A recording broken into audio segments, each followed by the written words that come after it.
Part में आपको हम दिए थे कि अवशोषण स्पेक्ट्रम क्या है, उत्सर्जन स्पेक्ट्रम क्या है। अभी हम आपको दे रहे हैं कि उत्सर्जन स्पेक्ट्रम के कितने प्रकार हैं। एक होता है रेखीय स्पेक्ट्रम, एक होता है बैंड स्पेक्ट्रम, एक हो रहा है अवृत स्पेक्ट्रम या सतत स्पेक्ट्रम। काली पृष्ठभूमि पर जब हम देखते हैं या वैज्ञानिकों ने देखा तो ऐसे पृथक पृथक रेखाएं दिखाई दी, रंगीन रेखाएं। और जब बैंड स्पेक्ट्रम की बात आई तो रेखाएं दिखाई दी, लेकिन एक तरफ से चमकीली होती गई, दूसरी तरफ से धूमिल होती गई। अवृत स्पेक्ट्रम ऐसा रहा जिसमें 7 कलर आए और सातों कलर को पृथक नहीं किया जा सकता, ऐसा स्पेक्ट्रम प्राप्त हुआ। तो इस तरह से रेखीय स्पेक्ट्रम, बैंड स्पेक्ट्रम और सतत स्पेक्ट्रम बनी। सबसे अच्छी बात यह है कि रेखीय स्पेक्ट्रम केवल वाष्पों और गैसों के परमाणु अवस्था में मिलता है।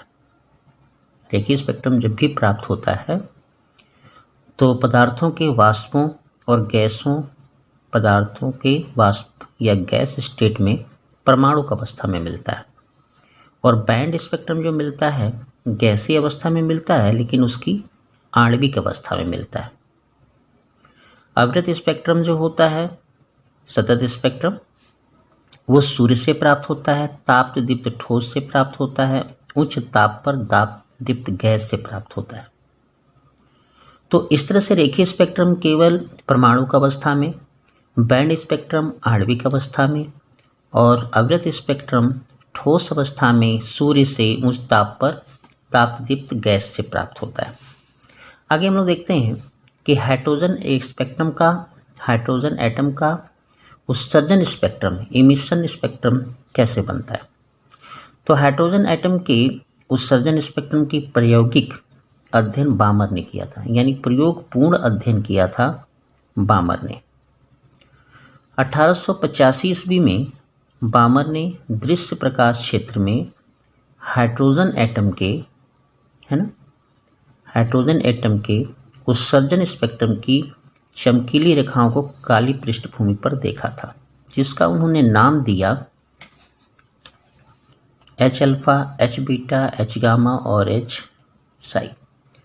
तो इसका नाम उन्होंने दिया, नाम से तरंगदैर्घ्य की तीव्रता भी देखी, प्रेक्षण भी किया, तरंगदैर्घ्य भी निकाला। ये रेखाएं बामर रेखाओं के नाम पे जानी जाती हैं और श्रेणियां बामर श्रेणी कही जाती हैं।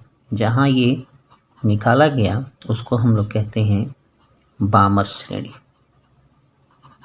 ये श्रेणियों का समूह, यानी सभी रेखाओं का समूह बामर श्रेणी के नाम पे जाना गया। हाइड्रोजन के उत्सर्जन स्पेक्ट्रम में 5 श्रेणियां मिली। अब एक एक श्रेणी में कितनी रेखाएं थी वो अलग बात है, अनंत रेखाएं होती हैं। तो उस तरह से उनकी 5 श्रेणियां उन्होंने प्राप्त किया। एक Lyman series, बामर series, Paschen series, Brackett series और फुंड सीरीज। लाइमन सीरीज जो थी उसकी स्पेक्ट्रमी रेखाएं परावैंगनी क्षेत्र में मिली, जो आप देख रहे हैं परावैंगनी क्षेत्र में। जो बामर की स्पेक्ट्रमी रेखाएं थी वो दृश्य क्षेत्र में प्राप्त हुई, मतलब कलरफुल। और जो पास्चन सीरीज थे वो अवरक्त क्षेत्र में मिली, ब्रैकेट भी अवरक्त क्षेत्र में ही मिली और फुंड भी अवरक्त क्षेत्र में मिली। इन सब सीरीज के एक निश्चित बनाए गए, निश्चित जो है तरंगदैर्घ्य की प्रकाश परिसीमा बनी। तो लाइमन श्रेणी में 912 एंगस्ट्रॉम और 1216 एंगस्ट्रॉम तक के तरंगदैर्घ्य प्राप्त किए गए, यानी सबसे छोटा 9 से 12 और सबसे बड़ा 1216 एंगस्ट्रॉम। इसी के अंदर लाइमन सीरीज बनी। ठीक है, लाइमन जो श्रेणी बनी उसमें जितनी भी रेखाएं आएंगी भले ही अनंत हों, लेकिन उनका जो मान होगा इनके बीच में रहेगा। ये प्रथम लाइमन सीरीज का तरंगदैर्घ्य है, तरंग रेखा का, और ये उसकी आखिरी का है, यानी अनंत का। उसी तरह बामर सीरीज में जो वो श्रेणियों में जो तरंगदैर्घ्य के कॉम्बिनेशन किया गया, तरंगदैर्घ्य परास क्लियर किया गया, तो सबसे छोटी तरंगदैर्घ्य इसकी थी और सबसे बड़ी तरंगदैर्घ्य ये थी अनंत की। ये पहली रेखा का तरंगदैर्घ्य है, ये आखिरी रेखा का तरंगदैर्घ्य है, ये कह सकते हैं आप। और उसी तरह पास्चन सीरीज में बात आई तो 8204 एंगस्ट्रॉम की रेखाएं सबसे छोटी प्राप्त हुई और सबसे बड़ी प्राप्त हुई 18,752 की। इसी प्रकार और रक्त क्षेत्र में भी और उसी प्रकार सब ये ब्रैकेट सीरीज की भी रेखाओं की परिसीमा रही तरंगदैर्घ्य की, ये भी तरंगदैर्घ्य की परिसीमा रही। ठीक है, अब हम लोग देखते हैं कि लाइमन सीरीज है क्या। जैसे कोई भी परमाणु अपनी उच्च ऊर्जावस्था में हो, कब हो? उच्च ऊर्जावस्था में हो। मान लो कि आप 7 अवस्था में है और वहाँ से उस अगर वो लौटता है अपनी प्रारंभिक अवस्था में, है ना, पहली ऊर्जा क्षेत्र में लौटता है, तो उस सीरीज को हम लोग कहते हैं लाइमन सीरीज। अगर वही ऊर्जा बड़ी अवस्था से दूसरी अवस्था में लौटने लगेगी, दूसरी ऊर्जा क्षेत्र में लौटने लगेगी, अपनी सेल के दूसरी ऊर्जा में लौटेगी, तो वो बनेगी बामर सीरीज। पासन सीरीज होगी कि उच्च ऊर्जा स्तर से अपने तीसरे ऊर्जा स्तर में लौटे। जब तीसरी ऊर्जा स्तर में लौटेगी तो सारी की सारी सीरीज जो बनेगी वो पासन सीरीज की होगी। जैसे इसमें हम दिखा रहे हैं आपको, इसको आप देखिए कि यहाँ पे हाइड्रोजन स्पेक्ट्रम का ही हम दिखाए हैं। तो देखिए हाइड्रोजन स्पेक्ट्रम का ये हो गई पहली ऊर्जा रेखा, प्रथम ऊर्जा रेखा, ये द्वितीय रेखा, ये तृतीय रेखा, ये चौथी, ये पांचवी, ये छठवीं, ये सातवीं, बाद में अनंत की रेखाएं दिखाई दी, जिसका मतलब आयनर रेखा के नाम पे जाना जाता है। तो पहली कक्षा, जब कोई भी ऊर्जित परमाणु जब अवशोषित ऊष्मा के साथ अपनी उच्च ऊर्जा अवस्था में रहता है, कहाँ रहता है? उच्च ऊर्जा अवस्था में, है ना, उच्च ऊर्जा अवस्था में होता है। अब इसके लिए ऊंची ऊर्जा, इसको छोड़ के तो सब ऊंची ऊर्जा ही है, ठीक है ना। तो अगर कोई परमाणु अपनी उच्च ऊर्जा अवस्था से अपनी प्रारंभिक कक्षा में लौटता है, देखिए प्रथम कक्षा में लौट रहा है, यहाँ से भी वो प्रथम कक्षा में लौट रहा है, यहाँ से भी वो प्रथम कक्षा में लौट रहा है, तो इस सीरीज को हमने नाम दिया लाइमन। ये सीरीज हो गई लाइमन की, ठीक है। ये जितनी लाइन है ये सबको मिला के लाइमन सीरीज बनती है और हर लाइमन सीरीज में एक एक तरंगदैर्घ्य बनते हैं ऊर्जा डिफरेंस के आधार पर। तो जब कोई ऊर्जित परमाणु या अपनी ऊंची ऊर्जा स्तर से प्रारंभिक ऊर्जा अवस्था में लौटता है, प्रारंभिक सेल में लौटता है, तो जो वो ऊर्जा उत्सर्जन करता है, जो ये संक्रमण दिखाता है, उसे हम कहते हैं लाइमन। और चूंकि सीरीज बनती है इसीलिए उसको हम कहते हैं लाइमन श्रेणी। इसमें जो भी आपको ऊर्जा बनेगी उस सब के सब परावैंगनी क्षेत्र में बनेगी, यानी परावैंगनी क्षेत्र में मिलती है। जब ऊर्जित परमाणु अपनी उच्च ऊर्जावस्था से द्वितीय ऊर्जावस्था में लौटता है, यानी दूसरी सेल में लौटता है, तब उसकी जो सीरीज बनती है उसको कहते हैं हम बामर श्रेणी, ठीक है। उसको क्या कहते हैं? बामर श्रेणी कहते हैं। ये दृश्य क्षेत्र में मिलती है। इसमें 7 कलर की रंगीन रेखाएं मिलती हैं। परावैंगनी है, बैगनी से ऊपर।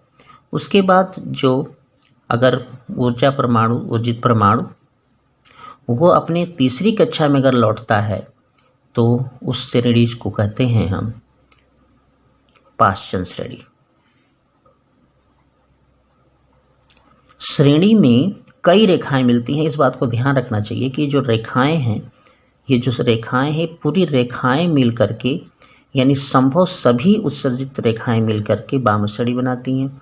उसी तरह सभी रेखाओं को मिलकर ये श्रेणी बनती है। श्रेणी बनती है, उसमें एक से ज़्यादा रंग मिलते हैं। उसके बाद अगर अपनी उच्च ऊर्जावस्था से चौथी में लौटती है तो जो सीरीज आएगी उसे हम कहेंगे ब्रैकेट सीरीज। उसी तरह जब पांचवी में लौटेगी तो उसे कहते हैं फुंड सीरीज। एक क्लियर हो गया आपको कि अगर हम लाइमन की पहली रेखा का तरंगदैर्घ्य जानना चाहें, लाइमन की पहली रेखा का तरंगदैर्घ्य अगर हम फोकस करना चाहते हैं तो सिंपल सी बात है कि ये हम सूत्र लगाते हैं n1 स्क्वायर n2 स्क्वायर लगाते हैं। अब जिस पहली रेखा के लिए कहा जाएगा तो n उसको लौटना हमेशा किस में है, 1 में, और पहली रेखा कहाँ से आएगी, 2 से, यानी 2 वाले सेल से। यानी पहली रेखा जो होगी लाइमन की वो ये वाली लाइन होगी। तो इसमें अगर हम ऐसे सूत्र को फाइंड करें तो यहाँ हो जाएगा 1 का स्क्वायर और यहाँ हो जाएगा 2 का स्क्वायर। ठीक है, तो इस तरह से हम इस लेम्डा को जब निकालेंगे तो लाइमन की पहली रेखा का तरंग दैर्ध्य आएगा। ठीक है, अगर हमें बामर की निकालनी होगी, बामर की पहली रेखा लिखनी पड़ेगी, तो हम सूत्र ये लेंगे, लेकिन यहाँ पे 2 स्क्वायर लिखेंगे और यहाँ पे पहली रेखा के लिए यहाँ 3 का प्रयोग होगा। यानी n1 की जगह हमेशा 2 रहेगा बामर की रेखाओं के लिए, और n2 का मान कुछ भी हो सकता है, 3, 4, 5, 1 नहीं करेंगे। 1 से रेखाएं नहीं बनेंगी, क्योंकि देखिए बामर ऊपर है तो जब दूसरी रेखा से आएंगे तो 1 रेखा नहीं आएगी। ये सिद्ध करेगा कि जो ये पहली आप लिख रहे हैं, पहली मान n1 का, वो मान ही डिसाइड करेगा कि आप किस में हैं। जैसे 1 अगर आपने n1 की जगह 1 लिखा तो लाइमन आएगी, n1 की जगह 2 लिखा तो बामर आएगी। समझ में आ गया? तो इस तरह हर रेखाओं का तरंग दैर्ध्य हम ज्ञात कर सकते हैं। जैसे इन्होंने कहा था H अल्फा रेखा, H अल्फा रेखा के लिए n1 2 होता है, n2 का मान 3 होता है। H बीटा के रेखा के लिए n1 का मान 2 ही रहता है, n3 का मान 4 हो जाता है। n गामा के लिए n1 का मान 2 रहता है और n3 का मान 5 हो जाता है। इस प्रकार बामर सीरीज बनती है, उसी प्रकार लाइमन सीरीज को भी बनाते हैं। ठीक है, यानी हर रेखा को, जैसे अगर हम मान लीजिए हम निकालना चाहते हैं ब्रैकेट की पहली रेखा अगर हम बनाना चाहते हैं तो हम ऐसे लिखेंगे n1 स्क्वायर n2 स्क्वायर। ठीक है, तो यहाँ पे जो हमारा n1 का मान होगा, अब ब्रैकेट के लिए, ब्रैकेट मतलब चौथी हो गई, ये आपकी चौथी लाइन हो गई, तो हम यहाँ पे 4 लिखेंगे और पहली रेखा के लिए यहाँ पे 5 लिखेंगे n2 की जगह पे। समझ में आ गया? अगला टॉपिक हम लोग देख रहे हैं कि रेडियवर्त नियतांक का अनुप्रयोग क्या है। रेडियवर्त नियतांक से हम आयनन विभव हाइड्रोजन परमाणु का ज्ञात कर सकते हैं।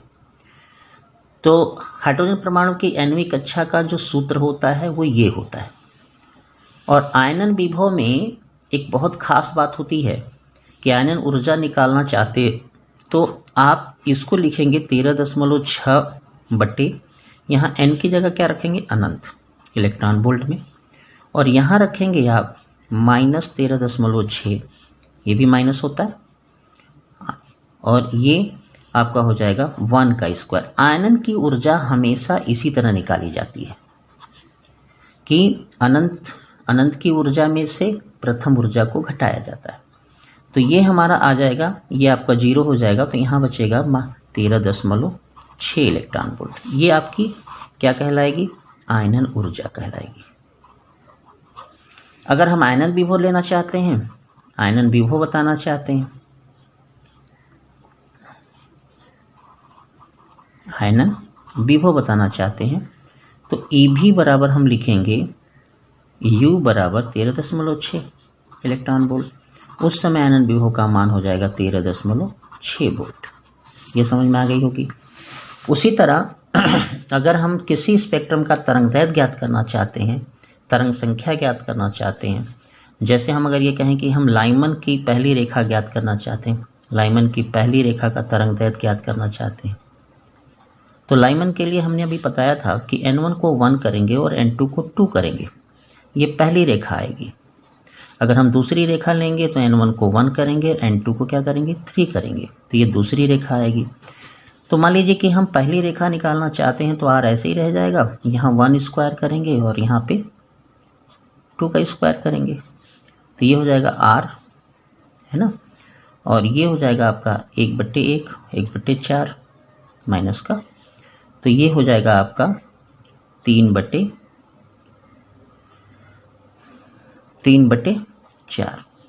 लेम्डा। तो लेम्डा बराबर हम लिख सकते हैं कि 4/3R। इस तरह से हम उसका तरंग दैर्ध्य निकाल लेंगे। इसी तरह हर के लिए करेंगे। आपको ये समझ में आया होगा। अगर सवाल हुआ तो आपको काफ़ी अच्छे हद तक आपको सहायता मिलेगी। हम समझते हैं कि आप इसको कुछ समझे होंगे। जैसे लाइमन की पहली रेखा के लिए हमने आपको बताया ऐसे लिखना है, n1 का मान 1 लिखना है। अगर बामर के लिए अगर हम बात करेंगे तो क्या लिखेंगे? बामर सीरीज अगर हम लेंगे और उसकी पहली रेखा हम निकाल रहे होंगे तो n1 की जगह कितना लिखेंगे? 2, और n2 की जगह कितना लिखेंगे? 3। ये हमारी पहली रेखा का तरंग दैर्ध्य होगा। किसके लिए?